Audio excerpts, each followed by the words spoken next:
Hey, welcome back to my channel. Thanks for joining me again. I really appreciate it. I'm the how-to homemaker, and I decided, I know you guys have diligently been following along with the rest of my videos, so you definitely know that we just moved into a residential area, and I have heard really bad things about porch pirates and residential buccaneers who like to loot and pillage your porch. So I decided to make a box out of scrap wood that we just had. I didn't want to spend too much money on it, and it ended up working really, really well. We can lock it. I spent money to buy a hasp, obviously, it was the point of the whole thing. But it ended up looking like the fence, which I also built. But it's good because it matches what is left over. I used the fence boards just because what we had for plywood was 3/8 thick. So I couldn't make just a plywood box because someone could come kick that in. Easy enough, 3/8 is not that thick. So I wanted to strengthen the plywood up with something and decided these fence boards, which match what we already have. And then I did a wraparound with a 2x4 just for extra, well, it was a 2x2 to be honest, but just for extra security, put screws in that part. And yeah, well, and watch the video, you'll see how I did it. We'll learn a few things together, and then we'll talk about how you can do this yourself at home. Like I said, I use the materials that I have, so I really like to encourage you doing that. If you've got materials at home that you can build a box out of, but you don't really know what to do, how about you contact me and say, hey, what can I do with this stuff? Because I can help you to make a secure sort of blueprint instead of going out and buying a ton of stuff. And it's just frustrating. I want you guys to be able to utilize this video that I'm making, basically, is what I'm saying. So we'll talk at the end how you guys can deal with what you've got to deal with. I'll give you some pointers if you think that you've got the grasp on how to do things like this. And I should hope that if you're comfortable enough to use a skill saw, that you are at the point where you want to start building stuff, so you are confident in what you got to do. So with that being said, follow along, see what my end product is, and let's just go from there. Talk to you soon.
Oh, you're such a good girl. Right? Nice petting the kitty time. Yeah.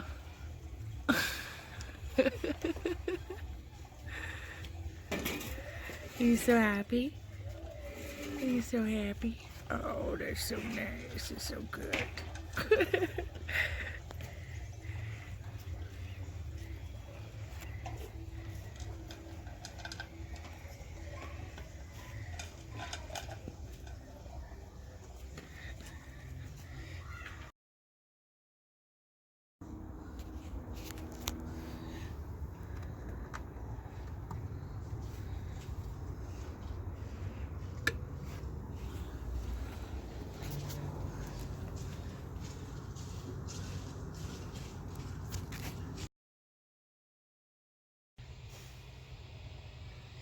Okay, so I want to make this quick because I'm sitting in front of my house now with a tripod in front of all my new neighbors who I don't know if they're watching me or not, but if they are, I'm just gonna feel a little crazy. They don't know I have a YouTube channel.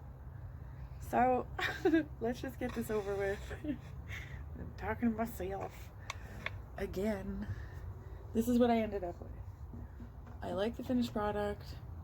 It ended up working really well. I put that same fence board on the inside just to give it that much more of a finished feel to it. What I learned from this project was, though, I'm not looking at the right camera. Hi guys. What I learned from this project is that I skipped a step by cutting all of the pieces first. What I had in my mind didn't actually work out, and so the lesson that I want to tell you guys is that if it makes sense for you to do a solid blueprint beforehand and think of everything beforehand, then do that.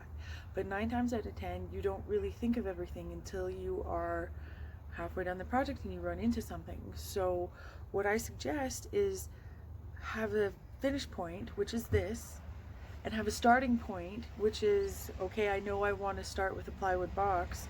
What I should have done is just cut the plywood box, assemble the plywood box together, and then taken measurements off of that. Luckily, you know, I am a red steel carpenter, so it ended up pretty nice. I like the end result, but it wasn't exactly what I wanted, and I know that I can do better. So if that's what makes sense for you guys, that's kind of the lessons that I want to teach you, is that if it makes sense to you, then do that. Carpentry, they talk about it all the time. You can be the jack of all trades, master of none. You can, there's more than one way to skin a cat, you know, things like that. If it makes sense to you, then that's the right way to do it. The other thing that I wanted to say is I wanted to give a shout out to LePage. No more clamp. I wasn't expecting this to work very well, and it worked exactly like described. So I just wanted to say, this is a really good product. If you have something that you need to hang, like I did in the video there on my little display for my resin jewelry, it fell off and I can't get my nailer in there to nail it solidly like I would like to. So I use this, worked really well. Could not even believe it. I'll let you know if it falls off and stuff, but it seems to so far be really great.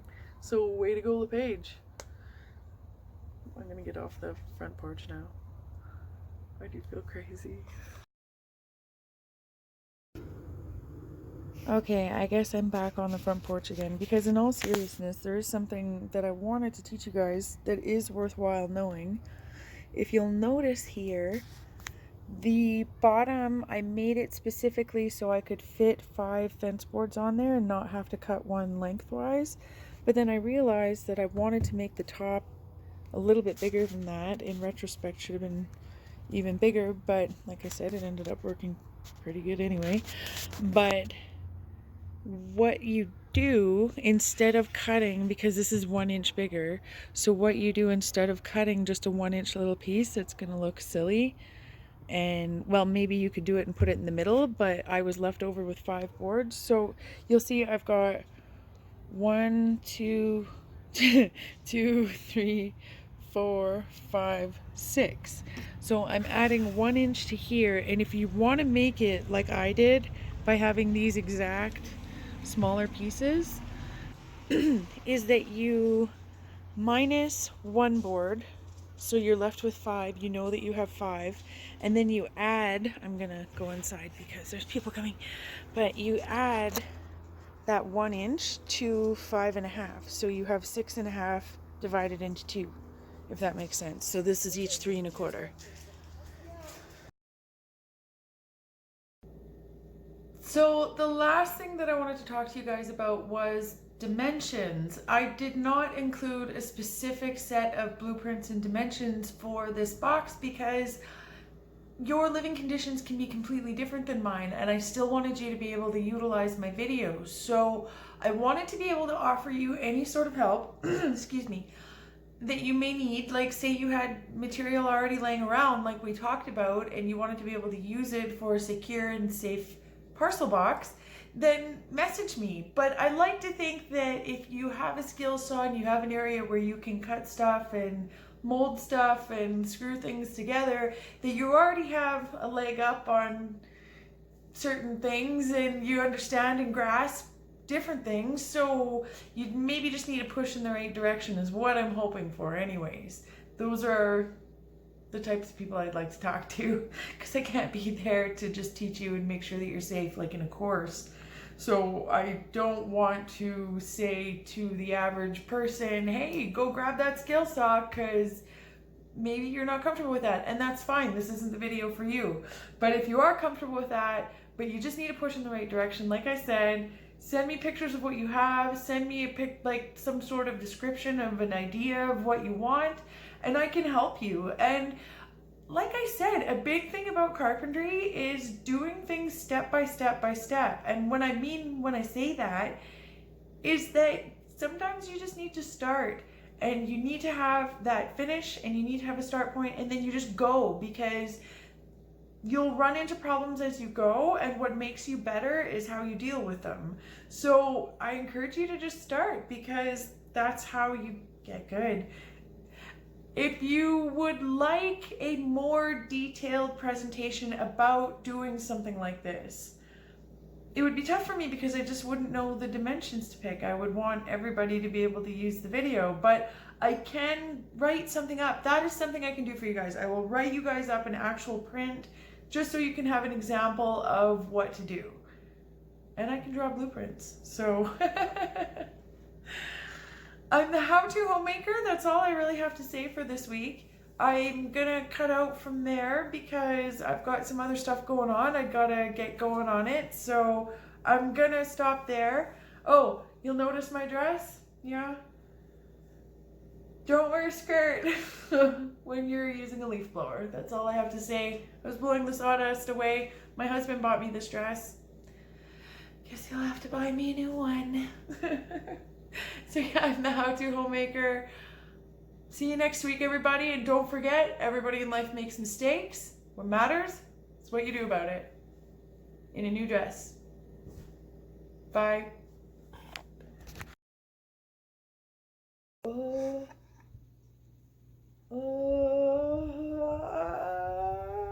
no. What if I did it like this?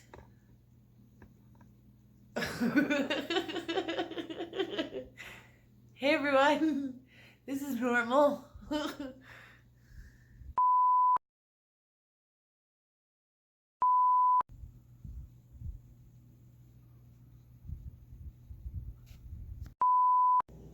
Remember, if women don't find you handsome, they'll at least find you handy. Hi Joseph, Auntie loves you. Hi Tally, Auntie loves you. Miss Vanjie. Miss Vanjie. Miss Vanjie.